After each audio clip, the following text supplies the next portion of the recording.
The wind was sharp that morning at Fort Branton, the kind of cold that sliced straight through the uniform no matter how many years you'd spent wearing it. Soldiers moved across the training field like a river of ordered chaos. Boots pounding, instructors shouting, steel clanking against steel. It was a place built on discipline, routine, and the unspoken hierarchy that every soldier understood from the moment they stepped on the parade ground. But that morning, all eyes, even the hidden ones, would eventually fall upon a single woman who preferred not to be seen at all. Staff Sergeant Elena Cross walked with calm, steady strides across the gravel path leading toward the training center. Her uniform was crisp, boots polished, hair tied back tightly, not because she cared about appearances, but because she cared about precision. Everything about her movement was quiet, controlled, purposeful. If anyone cared to look closely, they might have noticed something unusual. She walked like a soldier who was far more experienced than her rank suggested. She scanned like a soldier who had seen something the rest of them never would. And she carried herself like somebody who had once commanded shadows. But none of that showed on her face. She kept her expression plain, neutral, unreadable, a habit born from old training she never spoke of. She had come to Fort Branton for one purpose: to disappear into structure again. After the events overseas, the ones nobody was allowed to mention, the ones that wiped out an entire unit whose names still remained classified, Elena needed order, predictability, and anything that could drown out the ghosts. She didn't want attention. She didn't want rank. She didn't want respect. She just wanted to breathe. But the universe had never cared much for what Elena Cross wanted. Across the field, the new batch of recruits had gathered for morning assessment. Among them was Private Tyler Briggs, 19, mouthy, overconfident, and the kind of soldier who believed muscles mattered more than discipline. He stood with his hands lazily on his hips, glancing around with a smirk plastered across his face. He spotted her before anyone else did. "Who's that?" Briggs muttered to another recruit, tilting his chin toward Elena. "Probably admin." The other kid whispered, "Maybe logistics?" "She's walking slow." Briggs chuckled. Uniform fits her too perfectly. Bet she never touches mud. Elena caught none of this, and even if she had, she wouldn't have cared. She had mastered the art of silence long, before this base ever existed. She approached the training center doors when a clipboard dropped loudly behind her. Several recruits flinched, but Briggs didn't. He kept staring at her as if trying to figure out who she was, or rather, who she wasn't. She pushed open the door and stepped inside. The training center was alive with the morning rush. Weights clanking, instructors yelling, the metallic smell of sweat mixing with winter air leaking through the vents. She made her way to the check-in desk. "Staff Sergeant Elena Cross," she said quietly, handing over her orders. The clerk, a nervous specialist barely in his 20s, skimmed the papers. His eyes widened slightly, but he nodded quickly. "You're assigned to Training Block C for the next 6 weeks, Sergeant. Assessment starts in 10 minutes. She nodded. "Copy." As she turned to leave, he added, almost in a whisper, "Ma'am, if you need anything, you just let us know." Her brows lifted a fraction. "Why would I need anything?" He swallowed. "No reason, ma'am. Just protocol." She walked away without pressing the issue, but the specialist kept staring after her, as if he knew something he wasn't supposed to say aloud. Outside, Briggs and his buddies were already forming up. He saw Elena stepping onto the training field, and instantly smirked again. "There's our guest," he whispered. "Private Briggs," the drill instructor barked. Eyes forward. "Yes, sir." Briggs straightened, but the smirk never faded. The instructor, Gunnery Sergeant Maddox, turned to the assembled recruits. "You'll be evaluated today on endurance, discipline, weapon handling, and situational awareness. You will not talk, joke, or screw around. You will listen. Understand?" "Yes, Gunny," the recruit shouted. Elena stood off to the side, observing quietly. She wasn't there to impress. She just needed to complete the standard reintegration cycle required for her return to active training status. Something she didn't argue with. Procedures kept her grounded. Briggs noticed her again, and this time he stepped forward. "Gunny," he said loudly. "Who's the new sergeant? She from Paperwork Division? She looks like she hasn't run in years." A few recruits snickered. Maddox turned, his jaw tightening. That is Staff Sergeant Cross. And unless you want to be mopping the latrine with a toothbrush by sundown, keep your opinions to yourself. Briggs snorted under his breath. Doesn't even look like a real sergeant. He didn't know Elena heard him. She always heard everything, but she didn't react. She simply brought her arms behind her back and waited. The winter sun pushed through the clouds, casting a pale glow across the field. Steam rose from the recruit's breath as warm bodies met cold air. Cross. Maddox called. Step forward. Reintegrating soldiers lead the warm-up run. Elena nodded once and stepped toward the track. The recruits lined up behind her. Briggs ended up directly at her 6.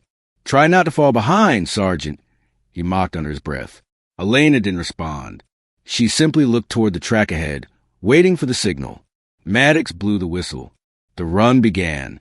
Within 60 seconds, the recruits realized they had made a grave miscalculation. Elena moved like wind. Smooth, controlled, effortless. Not a single muscle wasted. Not a single breath strained. It wasn't the speed that shocked them. It was a precision. Every footfall looked designed. Every stride measured, like she had been trained by someone who didn't understand a word average. 2 minutes later, half the recruits were red-faced and gasping. Briggs was among them. Elena didn't even look winded. Briggs stared at the back of her head, struggling to keep pace. What the hell, he muttered. By lap 3, he was falling behind. By lap 4, he was nearly collapsing. By lap 5, Elena was waiting at the finish line, barely sweating. She glanced sideways at him as he stumbled across the line. Her tone was soft, not mocking, almost gentle. You okay, Private? That made him angrier. Humiliation burned deep. I'm fine, he snapped. I just didn't expect paperwork sergeants to run that fast. Elena blinked slowly. She said nothing. Maddox approached, rubbing his jaw with a strange expression. One even the recruits noticed. Cross, he said quietly. The general wants to observe today's assessment. A ripple of confusion went through the recruits. The general never attended routine assessments. Briggs' eyes widened. General who? Maddox didn't answer. He simply looked at Elena with something that almost resembled respect or caution. And in that moment, Briggs saw something he hadn't noticed before. It was not fear, not even awe. It was recognition. As if Maddox already knew who she really was. As if this entire day was more than a simple integration training. As if Elena Cross wasn't just a staff sergeant, but something else entirely. Elena's face didn't change at all. If you honor our veterans, our warriors, and the unseen strength in everyday Americans, hit subscribe. These stories are for you. She simply nodded. Understood, Gunny. Behind her, Briggs swallowed hard. For the first time not out of arrogance, but out of instinct. Something was wrong. Very wrong. And the day had only just begun. The air shifted the moment the announcement spread across the training field. Even those who had been in the Army for a week understood what it meant when a general appeared without warning. Generals didn't stroll onto cold training ground for warm-ups, paperwork, or routine reintegration cycles. They appeared when something important was happening, or someone important was present. And today, that someone was Staff Sergeant Elena Cross, even if most people didn't know it yet. Gunnery Sergeant Maddox didn't say anything else. He simply stepped away from the formation and adjusted his campaign cover with tense fingers. The recruits whispered among themselves until a sharp whistle silenced them. Eyes forward. Maddox barked. General approaching. The recruits straightened instantly. Boots approached across the gravel. Slow, deliberate, confident. A figure emerged with a thin veil of winter mist. General Marcus Howell, decorated, stone-faced, carrying an air of authority so heavy that even seasoned officers stood straighter when he walked by. But his eyes weren't on the formation. They were locked on Elena. Briggs noticed it first. And that was the moment he felt something cold slide into his spine. Because the general didn't look surprised to see her. He looked reverent, almost as if he were standing in front of a monument instead of a woman. Staff Sergeant Cross. General Howell said, stopping only a few feet from her. His voice was strong but low enough that the recruits leaned forward. Elena went rigid. She stepped forward and saluted. "Sir." The general returned the salute slowly. Too slowly for a simple staff sergeant. Briggs saw Maddox lower his eyes in an unspoken acknowledgement of rank beyond the visible one. "Permission to observe your assessment?" Howell asked. It wasn't a request. It wasn't even a courtesy. It was theater. A show for the recruits who had no idea what was unfolding in front of them. "Permission granted, sir," Elena said quietly. Briggs swallowed hard. The air around them felt charged, like someone had plugged the entire training field into a generator. He didn't understand why a general was speaking to a staff sergeant like she was a higher rank than him. And then Howell turned his head, slowly, toward the recruits. But he stopped at Briggs. "You look pale, Private," the general said evenly. "Are you unwell?" Briggs snapped to attention. "And no, sir. Just tired from the run, sir." Howell gave a single nod, but his gaze held on the young man a second too long. Briggs felt his skin crawl. Then the general stepped back beside Maddox. "Continue," he ordered. Maddox blew the whistle again.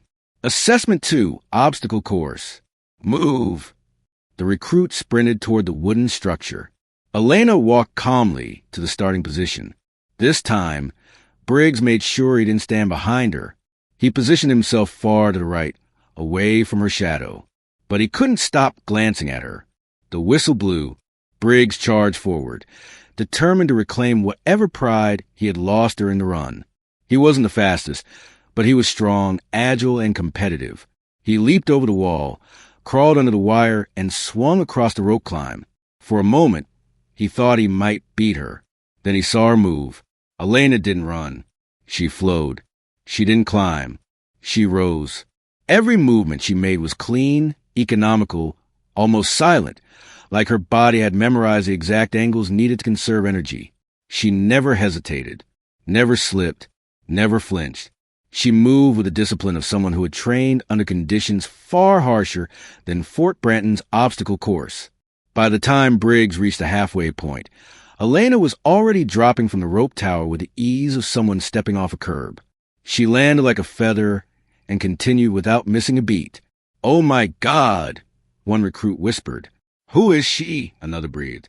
Even Maddox couldn't keep his composure. His stern expression cracked into something resembling disbelief. General Howell's hands clasped behind his back as he watched, his face unreadable, but his eyes betrayed something sharp and knowing. By the time Briggs crossed the finish line, Elena was already standing at attention, barely sweating. Again, Briggs hunched over, gasping, his hands on his knees. He didn't look at her. He couldn't. His pride hurt too much. But the general wasn't interested in the recruits. He stepped toward Elena again. "Staff Sergeant," he said, "the evaluation reports from your previous station arrived last night." Elena's jaw tightened almost imperceptibly. "Understood, sir." Howell's expression softened, just slightly. "You don't need to worry. The board signed off on your transfer. I wanted to see your performance myself." Maddox blinked. That wasn't normal protocol. Not even close. The recruits stared, confused, whispering among themselves. Briggs quietly stepped closer to another private. "Why is a general supervising her reintegration like she's?" "I don't know, Special Forces." The private shrugged nervously. "Maybe she is." Briggs shook his head. "She's a staff sergeant just like—" He froze. Howell stepped closer to Elena. His voice dropped low, but not low enough. "Your record is unlike anything I've seen. And your call sign, well, it follows you, whether you want it to or not." Briggs' stomach twisted. Call sign? Recruits didn't have call signs. Regular infantry didn't have call signs. Only certain units did, the ones that never spoke about what they did. Elena kept her expression calm, but Briggs saw the tension in her fingers. "Sir," she said quietly, "I prefer that part of my record remain shut." Howell looked past her at the recruits who were still staring. He sighed. "I'll respect that," he said. But then he stepped toward Maddox and whispered something in the drill instructor's ear. The way Maddox's face drained of blood didn't go unnoticed. And Briggs caught one single word. A word he thought was just rumor. Something whispered about in barracks when the lights went out. A word spoken only behind closed doors. Widowmaker. Briggs froze. His muscles locked. His lungs refused to move. And for the first time since stepping foot on the training field, he felt fear, real fear, not the fear of failure, not the fear of humiliation, but the fear a soldier feels when they realize they have severely underestimated someone capable of ending them before they even draw a breath. Briggs turned slowly, staring at Elena Cross, the woman he smirked at hours ago, the woman he mocked, the woman he dismissed as paperwork. She stood still, calm, expressionless. But now she looked different, like a storm disguised as a person, like a weapon disguised as a uniform, like a legend disguised as a staff sergeant. General Howell turned back to the formation, hands behind his back. "Recruits," he said, voice echoing across the cold field. "You will learn something today." He looked at Elena, then back at them. Never judge a soldier by the rank on their chest.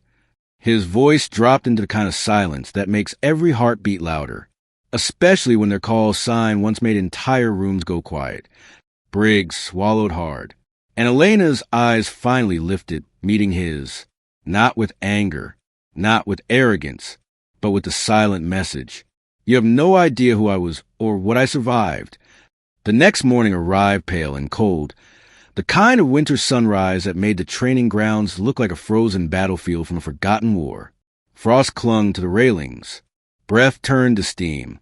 The bass loudspeakers crackled awake with the 0600 call. But something was different. Everyone, every rookie, every instructor, every senior NCO was already awake. Word had spread through the compound like a shockwave. Widowmaker, the ghost of Terran Count, the woman whose casualty count the Pentagon had once classified because it would intimidate foreign partners. And now she was here, walking with a mop bucket, wearing a janitor's uniform. Private Hill, Jeff Hill, the kid who had mocked him the night before, stood by the training cages, pale, eyes darting every direction. He didn't know where to look. He didn't know if he should salute her, apologize, or simply dig a grave and climb inside. He just stood frozen when he saw her. Maria Kane walked across the concrete quietly, her pace steady, her eyes unreadable, still in those same gray janitor clothes, still carrying the same utility bag. But today, behind her walked General Cole and 10 MPs. No one had ever seen the general escort anyone. When they stopped in the center of the courtyard, the rookies instinctively formed a half circle. Some whispered. Some straightened their uniforms. Some swallowed hard. Front and center, General Cole barked. Nobody moved. He pointed at Hill. "You." Hill stumbled forward like a man walking toward a firing squad. Maria didn't look at him. Not once. She was focused on the steel horizon of the training yard. The general stepped ahead. "For 24 hours, this base has operated under a misunderstanding," he began, his voice carrying across the cold morning. "A failure in communication, a failure in awareness, and a failure in respect." Nobody breathed. "Last night," Cole said, "Private Hill insulted, undermined, and mocked an operator whose record outranks half the commanders in this state." Hill's voice cracked. "Yes, sir, I didn't know." "That," Cole snapped, "is exactly the problem." He turned to Maria. "Chief Kane." A ripple of fear ran through the rookies. Chief, not Mrs., not Mississippi, not ma'am. Chief was reserved for one kind of warrior, the kind who had seen enough war to carry their own shadow. Maria finally lifted her eyes. In that moment, even the winter wind seemed to stop. She didn't look angry. She didn't look offended. She looked tired, like someone who had carried a weight for too many years, but refused to set it down. "Private Hill," she said quietly, stepped forward. He swallowed hard and stepped. "You judged me on a uniform," she said. "You judged me on a mop I was holding. You judged me on what you assumed I was." Hill nodded helplessly. "Yes, ma'am. I mean, Chief." "You didn't know," she said. "But a soldier who judges before observing is a soldier who dies before learning." Her voice didn't rise. It didn't shake. It was calm, too calm. The kind of calm only people who have seen death learn to speak with. The rookies shifted uncomfortably. Hill looked ready to faint. Maria continued. "You saw a janitor," she said, "but I was measuring this unit, evaluating discipline, testing the chain of respect." She turned slightly toward General Cole, and unfortunately many failed. There was a long stretch of silence. General Cole broke it with a slow, controlled exhale. "For those unaware," he said, "Chief Maria Kane served 12 years embedded inside Joint Task Force Black Spear.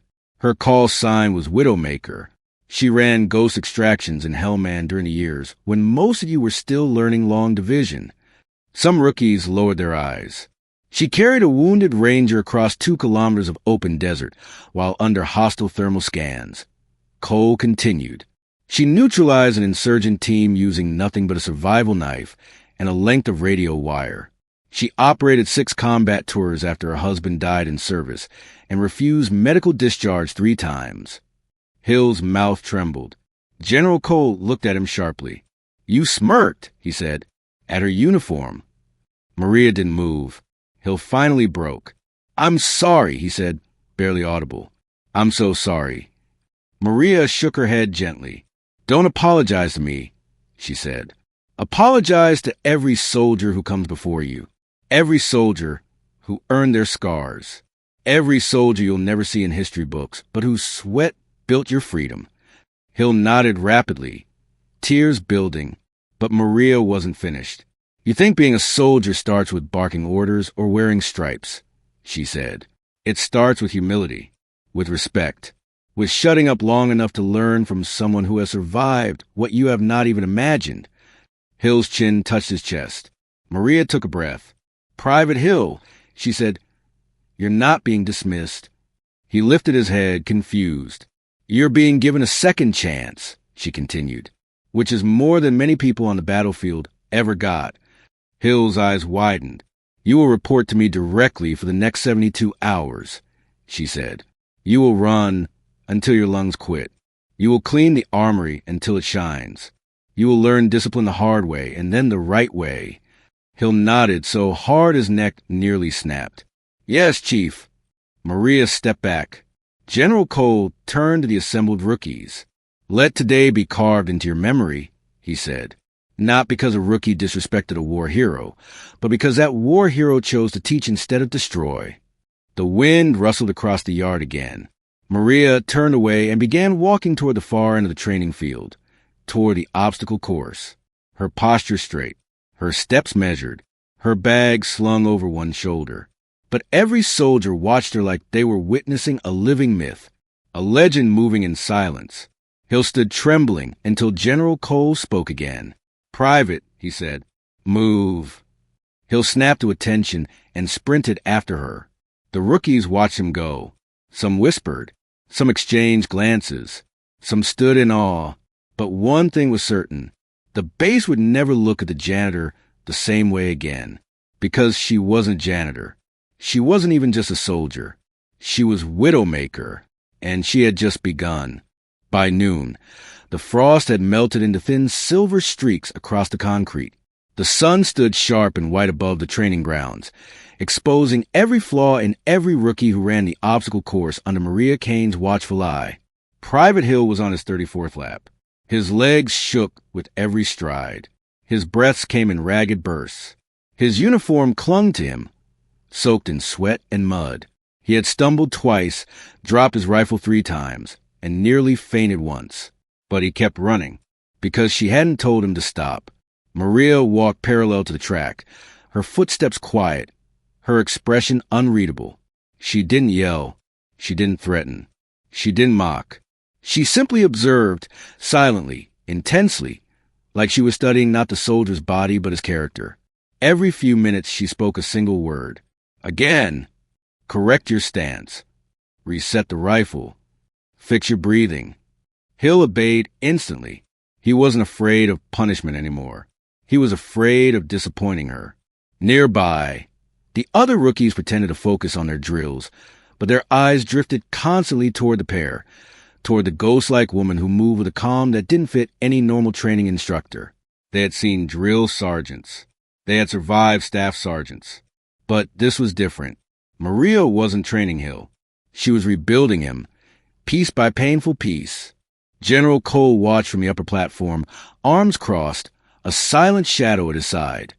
Master Sergeant Reeves, a broad man with a scar across his cheek and the posture of someone welded into the responsibility of protecting the base. "She's going soft," Reeves muttered, observing the scene. Hill should have been written up. Hell, court-martialed. Cole didn't take his eyes off Maria. "No," he said quietly. "She's doing exactly what she was brought here to do." Reeves frowned. "You brought her here to test discipline. She's doing a lot more than that." Cole exhaled through his nose. "That kid insulted her last night." Reeves continued. He didn't know who she was, but still, he should have been disciplined formally. "He is being disciplined," Cole said, "just not the way you're used to." Reeves shook his head. "You're giving her too much control." Cole finally turned toward him. "When you've earned a call sign like hers, we all give you control." Reeves stiffened, but didn't argue. "Below," Hill stumbled again, just slightly, but Maria caught it. "Stop," she said. Hill froze. His knees buckled, and he nearly fell, catching himself at the last second. His chest heaved like bellows. Sweat dripped down his face. He looked like a man moments from collapse. Maria stepped toward him. "You're compensating on your left foot," she said calmly. "Your knee weakness is throwing off your balance." Hill nodded, trying to stay upright. "I can fix it," he gasped. She studied him for a long moment. "No," she said. "You can't." His head jerked up, eyes wide. "But you can train it." A weight lifted off him, so suddenly he felt it physically. Her tone, though flat, held something he hadn't heard from her before. Belief. She pointed at the wall of crates stacked near the track. "Start climbing," she ordered. Hill stared. "Ma'am." "Chief, I can't." Her eyes narrowed. "Then learn." He limped toward the crates. The other rookies watched him with a mix of fear and respect. Not for Hill, for her. They had never seen a soldier trained this way. They had never seen a legend teach. Maria moved aside and leaned against a support beam as Hill began to climb. His arms shook. His boots slipped. He grunted with every lift. But he kept going. Maria crossed her arms and watched. Reeves watched her from above. "Cole," he whispered, "this isn't normal. She's not acting like an instructor. She's acting like she's trying to make a soldier out of him personally." Cole kept his eyes on Maria. "She sees herself in him," he said softly. Reeves scoffed. "She's a myth. He's a rookie. They're not the same." Cole turned slightly. "Do you know why they called her Widowmaker?" he asked, voice low. Reeves shook his head. "It wasn't in any file." Cole took a breath. "She took her husband's call sign," he said, "after he died in Somalia. She wore it not to honor his strength, but to bury her weakness." Reeves froze. Maria's husband. The detail no document had ever fully explained. Cole continued. "She fights because she survived something she wishes she hadn't.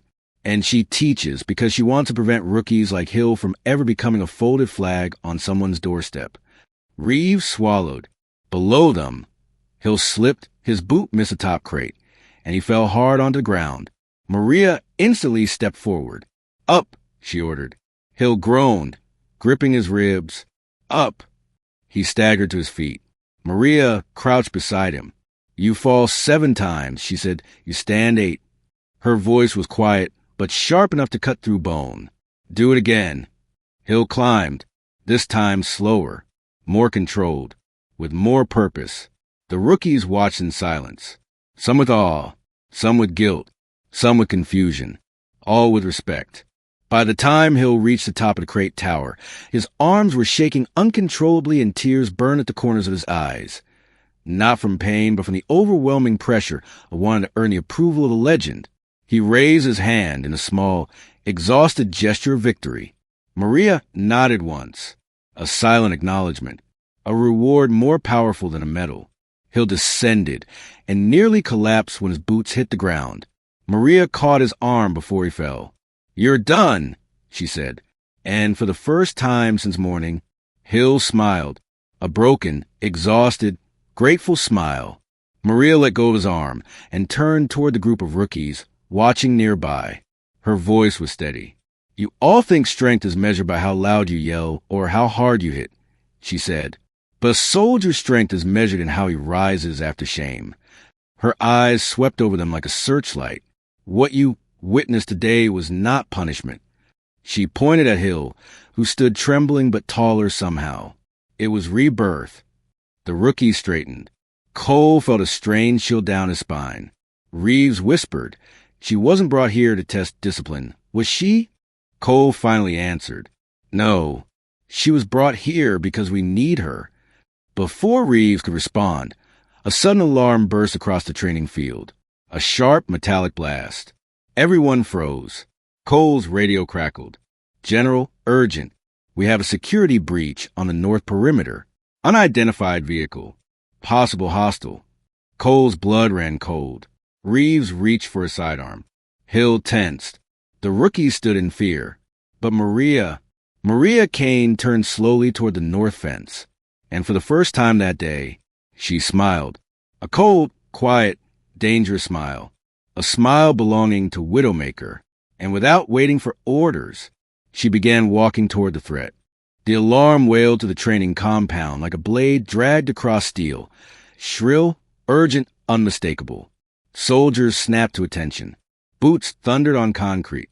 Radios crackled.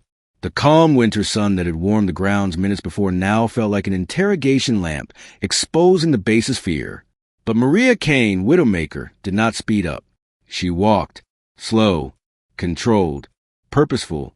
Hill watched her in stunned silence, his chest still heaving from training. Something in the air around her changed, like the ground itself understood who she was and shifted to make way. The rookies behind him froze, not knowing whether to follow her or pray for their lives. General Cole sprinted down the metal stairs from the platform. "Chief Kane," he shouted, "wait for security." She lifted one hand, not to salute, not to signal, to silence him. And unbelievably, he obeyed. Maria reached the edge of the training yard, beyond the chain-link fence, under the glare of the perimeter lights. A dark SUV idled with its engine rumbling low. The windows were tinted black. The plates were smeared with mud. No insignia. No markings. Reeves drew his sidearm. Hill stepped behind a barrier. Several rookies ducked instinctively, adrenaline rising like a wave they knew they couldn't outrun. Maria didn't break stride. "Chief!" Cole yelled again. "We don't know who's inside." "Yes," she murmured under her breath. "I do." She stopped 10 paces from the fence. The SUV engine cut. Silence swept the base like a sudden winter wind. The driver's door clicked open. A man stepped out. Middle-aged, hair graying at the temples. A scar across his lip. Civilian clothes, but not civilian stance. His posture gave him away instantly to anyone with combat memory. Cole muttered, "He's military." "No," Maria whispered. "He's worse." The man looked up, meeting her eyes across the distance. His voice carried over the frozen air. "Hello, Widowmaker." Gasps rippled through the rookies. Hill felt his knees weaken. Reeves raised his weapon. But Maria remained still. "You're supposed to be dead," she said quietly. The man smirked. "Officially, I am." He took a slow step forward. Every MP raised their rifles. Cole stepped in front of Maria instinctively, only for her to place a hand on his arm, stopping him. "General," she murmured, "stand back." There was something ancient in her voice, an echo of battlefields no rookie had ever studied and no manual had ever recorded. Cole obeyed. The man paced closer, just outside the fence line. "You walk like your husband used to," he said, tilting his head. "You even breathe like him. Slow, calm, always analyzing." Maria's expression didn't change. "You knew my husband," she said. "Of course," he chuckled. "I trained him. And you. And every ghost unit operator before they started burying us in black budgets and false obituaries." Hill felt cold sweat slide down his back. Who was this man? And now, the intruder continued, "I'm here for what was taken from me." "Nothing was taken from you," Maria replied. "Oh, but something was," he said. "A team, a mission, a truth, and a soldier." His eyes narrowed on her. You. Suddenly, two more figures stepped out of the SUV. Heavy, silent, masked. They carried gear that made the rookie step back in instinctive fear. Suppressed rifles, breech cuffs, tactical armor with no name or country. Reeves swore under his breath. These aren't civilians, he said. They're black ops. Cole growled. Not ours. Maria's posture didn't shift. No fear. No hesitation. Only calculation. The man behind the fence raised a hand. Chief Kane, he said softly, you spent too many years hiding behind mops and maintenance carts. Come with us. Now, before your general realizes you were never meant for this place.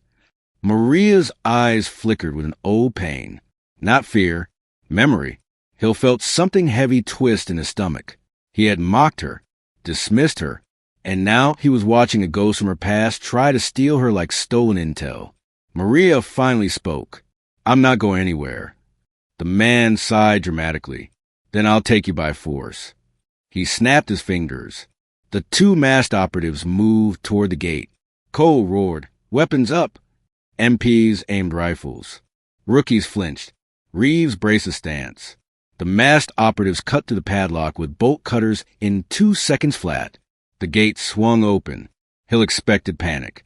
He expected Maria to retreat, or take cover, or shout for support. Instead, she stepped forward. One step. Another. Another. Her eyes never leaving the man who had called her by a name few dared to speak aloud. He raised a brow. You intend to fight 3 of us alone? No, Maria said softly. Just you. Reeves nearly choked. Chief, what are you doing? Cole lifted a hand. Wait! Something was happening. Something only he sensed. The masked operatives lunged. Maria stepped aside with movement. So smooth it didn't look real. She struck the first one's throat with a single palm. He collapsed. The second swung. She ducked, pivoted, and slammed her elbow into his jaw. He dropped instantly. Hill couldn't even process what he'd seen. It was too fast, too precise, too controlled. It was like watching a memory of a war being replayed in real time. The man behind the fence clapped slowly. Still efficient, he said. Still elegant. Widowmaker, still Widowmaker. Maria's voice dropped lower. You never trained me, she said. You trained my husband. I learned by watching him die. For the first time, the intruder's expression fell. Maria stepped closer. You think you own my past? You think you own my scars? You think you own the part of me that survived him? She whispered. You don't. Her jaw tightened. I do. The man's face hardened. So be it. He reached for something inside his jacket. Maria moved first. No wasted motion. No warning. No hesitation. She closed the distance, grabbed his wrist, twisted, and drove him against the fence so hard the bars rattled like metal struck by lightning. MPs swarmed in. Reeves cuffed him. Cole exhaled deeply for the first time in minutes. Maria stepped back, her breathing barely elevated. Hill stared at her like he was seeing an apparition. The man laughed as the MPs dragged him toward the SUV. You can run from the battlefield, he snarled. But the battlefield will always come back for you. Maria didn't respond. She turned away. Cole approached her, slow and steady. Chief, he said softly, are you all right? She finally spoke. I'm tired, sir. He nodded. I know. The rookies watched her with reverence. Hill stepped forward, voice trembling. Chief Kane. She turned to him. He swallowed. Tell me what to do, he said. To be like you. To be worthy. Maria looked at the boy who had mocked her, insulted her, disrespected her, and who now stood in front of her like a soldier seeking truth. She placed a hand on his shoulder. Earn your scars, she said, but never your shadows. Hill nodded, eyes shining. Maria turned toward a training field, the sun setting behind her like a burning metal pin to the sky. No one saw her as a janitor now. No one saw her as a ghost. No one saw her as a mystery. They saw her for what she truly was. A warrior, a teacher, a legend, Widowmaker, and the base would never forget the day the past came for her. And she stood her ground, with nothing but truth, memory, and the strength of a soldier who refused a break. Because legends don't disappear. They rise. Thanks for watching. If this story touched your heart, if it made you proud of the quiet warriors among us, subscribe for more. And remember, legends aren't born, they're revealed.